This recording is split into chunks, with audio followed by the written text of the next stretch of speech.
अस्सलाम वालेकुम दोस्तों, मेरा नाम है अजीम और आप देख रहे हैं मिस्टर इंजीनियर यूट्यूब चैनल। प्यारे दोस्तों, अगर आप लोग भी किसी सादा एलसीडी को एंड्रॉयड एलसीडी में कन्वर्ट करना चाहते हैं, उसके ऊपर इंटरनेट के मज़े लेना चाहते हैं, तो आज की इस वीडियो में मैं आप लोगों के सामने लेके आया हूँ एक नई डिवाइस, एक नया टीवी बॉक्स जिसका मॉडल नंबर X96X4 है। ये एक बहुत ही कमाल की डिवाइस है जिसकी मदद से आप अपने किसी भी सादी एलसीडी को एंड्रॉयड में कन्वर्ट कर सकते हैं। अपने बच्चों को टीवी के ऊपर कार्टून वगैरह लगा के देख सकते हैं। इसके अलावा ड्रामे वगैरह जितने भी यूट्यूब वगैरह है या लाइव टीवी चैनल्स की बात करें, वो सारे आप इसके ऊपर वॉच कर सकते हैं। दोस्तों चलते हैं वीडियो की जानिब और चल के मैं आप लोगों को डिटेल के साथ बताता हूं कि इस डिवाइस को आपने सादा एलसीडी के साथ पेयर किस तरह से करना है, कौन कौन सी केबल का इस्तेमाल करना है, सॉफ्टवेयर कैसे इंस्टॉल होने हैं। इसके अलावा आप लोगों को बताएंगे कि यूट्यूब इसके ऊपर किस तरह प्ले की जाती है, बाकी चीजें किस तरह से चलेंगी, लाइव टीवी कैसे चलेगा, ये सारी चीजें आप लोगों को आज की इस वीडियो में हमने बतानी है। चैनल पर नए आने वाले दोस्तों से गुजारिश है कि वीडियो को लाइक करके चैनल को जरूर सब्सक्राइब कर दीजिएगा। प्यारे दोस्तों, जैसा कि आप लोग यहाँ पर देख सकते हैं कि हमने अपने एंड्रॉयड टीवी बॉक्स को यहाँ पर पावर अप कर दिया है। यहाँ पर मैंने इसके साथ माउस लगा दिया है और इसके अलावा आप लोग यहाँ पर देख सकते हैं HDMI केबल सीधा हमारी एलसीडी में जा रही है और ये जनाब हमने इसको पावर सोर्स के साथ कनेक्ट किया 5 वोल्ट अडॉप्टर के साथ। डिस्प्ले इंटरफेस आप लोग यहाँ पर दे सकते हैं। वाईफाई मैंने इसके साथ ऑलरेडी कनेक्ट कर दिया। आप चाहें तो इसको केबल के साथ RJ45 वाली केबल के साथ कनेक्ट कर सकते हैं, ईथरनेट केबल, जो कि रिकमेंडेड भी है, जो कि आपको 100% रिजल्ट देती है। अभी मैं जनाब आपको इसके इंटरफेस के बारे में दिखा देता हूँ और ये चलने में कैसा है उसके बारे में बता देता हूँ। आप लोग यहाँ पर देख सकते हैं, जब आप टीवी बॉक्स को ऑन करेंगे तो इस तरह का इंटरफेस आप लोगों को देखने को मिलेगा, जिसमें आपको गूगल प्ले की फैसिलिटी देखने को मिलती है, नेटफ्लिक्स है, यूट्यूब है। इसके अलावा LED कंट्रोल देखने को मिलता है, जिसकी मदद से आप लोग इसकी RGB लाइट्स को कंट्रोल कर सकते हैं, फुली ऑटोमेटेड कर सकते हैं। अभी देखें मैंने इसका फंक्शन चेंज किया तो इसकी लाइटें किस तरह से ग्लो कर रही हैं, वो आप अपनी मर्जी से यहाँ से सिलेक्ट कर सकते हैं। जैसा आपको कलर पसंद हो आप वैसा इसके ऊपर सेलेक्ट कर लें और बैक आ जाएं। इसके अलावा जनाब यूट्यूब के ऊपर हम सबसे पहले ये चेक कर लेते हैं कि आया हमारा ये जो एंड्रॉयड टीवी बॉक्स है ये 4K सपोर्टेड है भी कि नहीं। मैं क्या करता हूं कि मैं यहाँ पर सर्च बॉक्स के अंदर कोई भी 4K वीडियो को प्ले कर लेता हूं।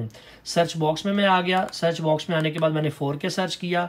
4K की कोई भी वीडियो यहाँ पर मेरे सामने आती है तो मैं उसको प्ले कर देता हूँ। आप लोग यहाँ पर देख सकते हैं 4K वीडियो इस वक्त प्ले हो चुकी है और 4K वीडियो प्ले होने में थोड़ा सा टाइम भी लेती है। ऐड आ गई, ऐड को स्किप करते हैं।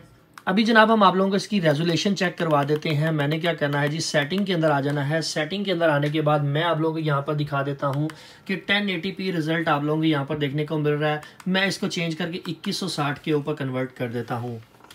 ऐसे ही मैं इसे 2160 के ऊपर प्ले करता हूँ तो आप लोग यहाँ पर देख सकते हैं कि हमारी 4K वीडियो बेहतरीन तरीके से काम कर रही है, बेहतरीन तरीके से हमें चलती हुई दिखाई दे रही है। रिजल्ट आप लोगों के बिल्कुल सामने है। इसका मतलब ये हुआ कि हमारा ये टीवी बॉक्स यूट्यूब के ऊपर 4K वीडियो को सपोर्ट करता है। अगर आपके पास नेटफ्लिक्स की सब्सक्रिप्शन है तो वो आप यहाँ पर प्ले कर सकते हैं। ऐप्स के अंदर आ जाता हूँ। ऐप्स के अंदर फ्री लाइव टीवी आ जाते हैं। फ्री लाइव टीवी को मैं यहाँ पर ज़्यादा तक प्ले नहीं कर सकता क्योंकि ये यहाँ पर यूट्यूब का ये रूल है कि आप कोई भी चीज़ फ्री में नहीं दे सकते।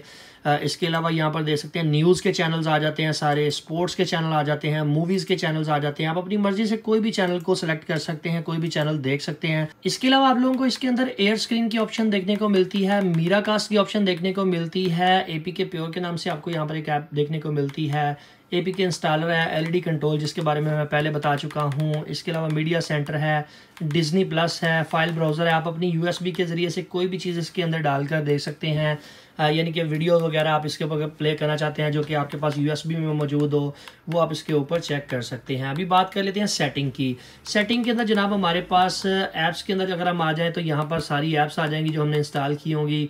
डिवाइस प्रेफरेंसेस के अंदर अगर हम आते हैं तो यहाँ पर अबाउट में जाके मैं आप लोगों को इसका मॉडल चेक करवा देता हूँ। एंड्रॉयड 13 इसके अंदर वेरिएंट इंस्टॉल किया गया है। ब्लूटूथ की ऑप्शन आप लोगों को देखने को मिलती है जो कि बहुत कम टीवी बॉक्सेस के अंदर आपको देखने को मिलती है।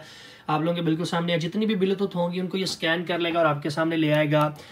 ब्लूटूथ की ऑप्शन इसलिए दी जाती है कि आप इसके ऊपर अपने ईयरबड्स वगैरह को चला सकते हैं, हेडफोन वगैरह ब्लूटूथ वाले यूज़ कर सकते हैं। अगर बात की जाए स्टोरेज की तो 123 GB आप लोगों को यहाँ पर टोटल स्पेस नज़र आ रही है। 128 GB होती है। बाकी इसका एंड्रॉयड सिस्टम जो है वो थोड़ी सी मेमोरी को कवर करता है। इसके अलावा 8 GB की रैम आप लोगों को देखने को मिलती है। बकिया स्पीड वगैरह इसकी नॉर्मल एक टीवी बॉक्स से बहुत शानदार है, बहुत अच्छी स्पीड इसकी आपको देखने को मिलती है। अगर तो आपके पास कोई भी सादी LCD है तो आप लोग उसको एंड्रॉयड LCD में कन्वर्ट कर सकते हैं। शर्त मैंने आपको बता दी है कि आपकी एलसीडी के अंदर सिर्फ HDMI की सपोर्ट होनी चाहिए और उसमें HDMI का फीचर होना चाहिए। जैसे ही आप सोर्स के बटन को प्रेस करते हैं HDMI की ऑप्शन आप लोगों को यहाँ पर देखने को मिलती है। तो ये अगर ऑप्शन आपकी एलसीडी में है तो आपकी एंड्रॉयड टीवी बॉक्स उसके साथ कंपैटिबल होगा, उसके साथ सही तरह से काम करेगा। प्यारे दोस्तों, सबसे पहले बात करते हैं इस एंड्रॉयड टीवी बॉक्स की ओवरऑल लुक की और बॉक्स के अंदर आप लोगों को क्या क्या चीज़ें देखने को मिलती हैं। एक अदद खूबसूरत सा रिमोट जिसके बटन बहुत ही अच्छे हैं, ये देखने को मिलता है। इसके अलावा एक HDMI केबल है, एक पावर अडॉप्टर देखने को मिलेगा जो आप इसको लगाकर इसको पावर अप करेंगे। अगर बात करूं ओवरऑल लुक की तो आप लोग यहां पर देख सकते हैं X96R रजिस्टर्ड का लोगो आपको देखने को मिलेगा। फ्रंट साइड के ऊपर LCD स्क्रीन देखने को मिलेगी जो कि टाइम को शो करेगी। इसके अलावा बैक साइड के ऊपर आप लोगों को AV की ऑप्शन देखने को मिलती है। ये सादे टीवी के लिए इस्तेमाल होती है या आपकी कोई ऐसी LCD जिसमें AV की सपोर्ट हो वो यहाँ पर आप लगा सकते हैं। HDMI की ऑप्शन देखने को मिलती है। HDMI की केबल एक साइड आपके यहाँ पर लगेगी टीवी बॉक्स में और दूसरी साइड आपकी LCD के अंदर लगेगी। इसके बाद जनाब ईथरनेट की सपोर्ट देखने को मिलती है। डायरेक्ट लैन केबल आप इसके साथ लगाकर इंटरनेट के मजे ले सकते हैं। ऑप्टिकल की आउट देखने की मिलती है। DC इनपुट अडॉप्टर देखने को मिलता है। सबसे पहले आपने अपने टीवी बॉक्स को पावर अप कर लेना है। जैसे ही आप इसे पावर अप करेंगे खूबसूरत सी इंडिकेशन LED लाइट्स आप लोगों को ग्लो करती हुई दिखाई देंगी और बैक साइड के ऊपर आप इसकी स्पेसिफिकेशन मजीद देख सकते हैं। 8GB 128GB की स्टोरेज आपको देखने को मिलती है। जस्ट प्लग एंड प्ले है, कोई भी आम अनाड़ी बंदा भी इसको चला सकता है। अडॉप्टर लगाने के बाद आपने जैसे ही HDMI को कनेक्ट किया तो आपके सामने इसका इंटरफेस कुछ इस तरह से आ जाएगा। सो फाइनली दोस्तों, आज की वीडियो यहीं तक थी। उम्मीद करते हैं आप दोस्तों को पसंद आई है। वीडियो पसंद आने के बाद में वीडियो को लाइक जरूर कर दीजिएगा और अपने दोस्तों के साथ शेयर कर दीजिएगा। अपना बहुत सा ख्याल रखिएगा, अपनी दुआ में याद रखिएगा। अल्लाह हाफिज। पाकिस्तान जिंदाबाद।